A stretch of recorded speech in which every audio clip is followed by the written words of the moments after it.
मड़ुआ का फसल लगाने में हमको बहुत अच्छा खासा बेनिफिट हुआ है। जो पैसा बचा है उम्मीद है उससे अपने बच्चों को आगे पढ़ाएंगे, लिखाने में लगाएंगे और मेरा भविष्य बहुत अच्छा है।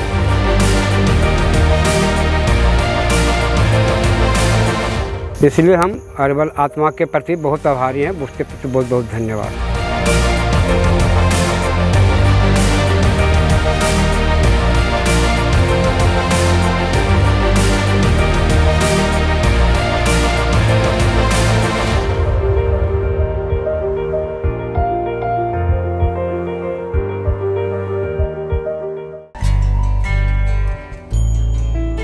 आज जलवायु में हो रहा परिवर्तन किसानों के लिए परेशानी बनी हुई है। ऐसे में मोटे अनाज देश की अर्थव्यवस्था में अहम योगदान देता है।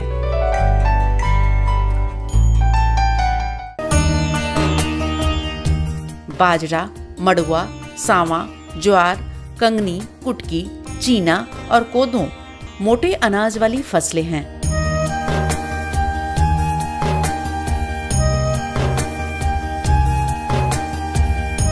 ये अनाज कम पानी और कम उपजाऊ भूमि में भी उगाई जा सकती है।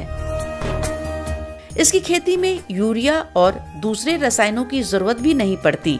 ये अनाज मानव शरीर के लिए काफी गुणकारी है। मोटे अनाज की खेती की तरफ किसानों को जागरूक किया जा रहा है।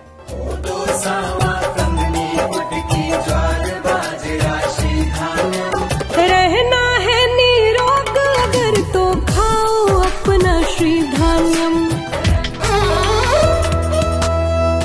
इसी परिप्रेक्ष्य में सरकार द्वारा मोटे अनाज की खेती की तरफ किसानों को जागरूक किया जा रहा है।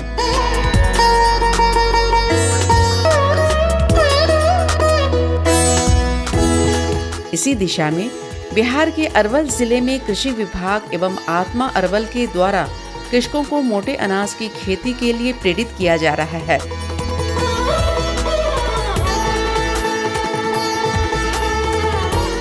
इनमें सफलता भी मिली है। उदाहरण है जिले के कुर्था प्रखंड के नरही गांव के निवासी संजीत कुमार एवं मनोज कुमार। इन्होंने आत्मा अरवल से प्रशिक्षण एवं सहयोग से मड़ुआ की खेती कर क्षेत्र के अन्य किसानों को एक नई सीख देने की ओर अग्रसर हैं। आत्मा कार्यालय से मैंने हमको मड़ुआ का बीज उपलब्ध हुआ है। 1 एकड़ में मड़ुआ की खेती इस वर्ष किए हैं। करीब जून में इसको लगाए थे, अभी बाली निकलने पर है। पहले धान और गेहूं का खेती किया करते थे। बीच में पहले दादा परदादा तो मड़ुआ मकई का खेती बहुत करते थे।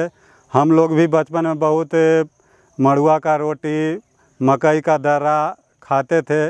बीमार लोग कम पड़ते थे। मार्केटिंग तो एक जितिया का पर्व है, उसमें तो कितना भी मड़ुआ रहेगा उसमें मैंने कहीं मार्केट जाने का ज़रूरत नहीं है। लोग पूछते हुए हमारे घर पर आते हैं कि आपके यहाँ मड़ुआ हुआ है।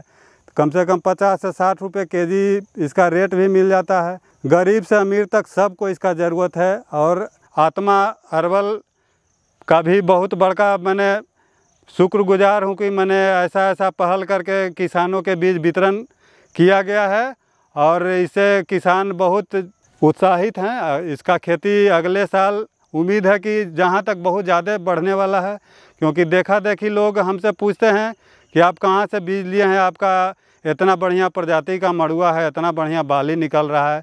तो हमने सबको बताया कि हमको कृषि विभाग अरवल आत्मा से बीज उपलब्ध हुआ है।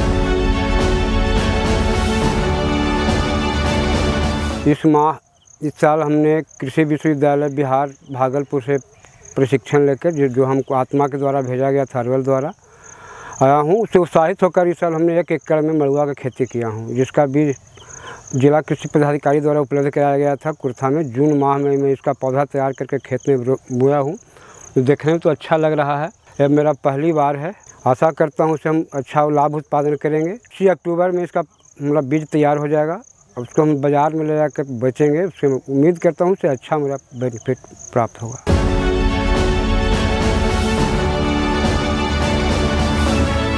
इसके पहले हम धान और गेहूं का फसल करते थे, जिसमें पानी उर्वरक का पैसा पर बहुत ज़्यादा खर्चा होता था। इस बार मड़ुआ का हम फसल लगाए हैं, इसमें मेरा पानी भी कम लगा है, दवाई पर भी कम खर्चा पड़ा है, खाद पर भी कम हमको खर्चा लगा है और फसल भी बहुत अच्छा है।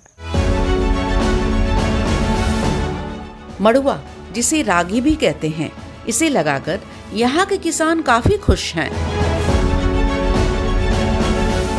बारिश कम होने पर भी ये फसल आसानी से पैदा हो जाती है। साथ ही मड़ुआ की खेती में लागत कम लगती है। बाजार में अच्छी कीमत पर किसान बेचकर लाभ उठा रहे हैं। इनको मैं 1 एकड़ का मड़ुआ दिया था, 4 किलो दिए थे और ये लगाए हैं। बहुत अच्छा माने अभी इनका है और किसान को भी हम लोग दिए हैं। ये 3 महीना का बीज है, अक्टूबर में कट जाएगा। हम लोग कहे कि जितिया वगैरह है, फिर दुर्गा पूजा आ रहा है, नवरात्रा आ रहा है, उसमें बिक्री हो जाएगा। और हम लोग खाने पीने के लिए कहे कि मोटा अनाज ही खाइए। ये लोग को हम ट्रेनिंग दिए थे, जिला में भी हुआ था और पूसा ये लोग भी गए थे, पूसा में भी।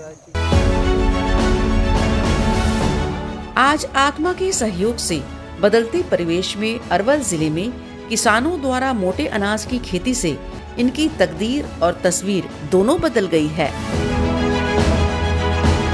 जहाँ तक मोटे अनाज की खेती की बात है तो इसके लिए हमारी सरकार ने जिला कृषि कार्यालय के माध्यम से क्लस्टर का निर्माण करते हुए कृषकों को मोटे अनाज का बीज उपलब्ध कराया गया है, जो कि अनुदानित दर पर है। उसमें है जो कि साथ साथ में प्रशिक्षण हेतु उसमें अन्य सहयोगी चीज़ें भी उपलब्ध कराई गई है प्रशिक्षण किट के रूप में, जो कि जिला कृषि कार्यालय के माध्यम से दिया गया है। साथ ही साथ इसमें हमारी जो आत्मा की टीम है, कृषि तथा कृषि समन्वयक एवं किसान सलाहकार हैं, वो इसमें उनको लगातार सहयोग कर रहे हैं और किस तरीके के भूमि का चुनाव करना है, कहाँ पर इसकी खेती करनी है, इन सारी चीज़ों में हमारा तकनीकी सहयोग उनको होता है।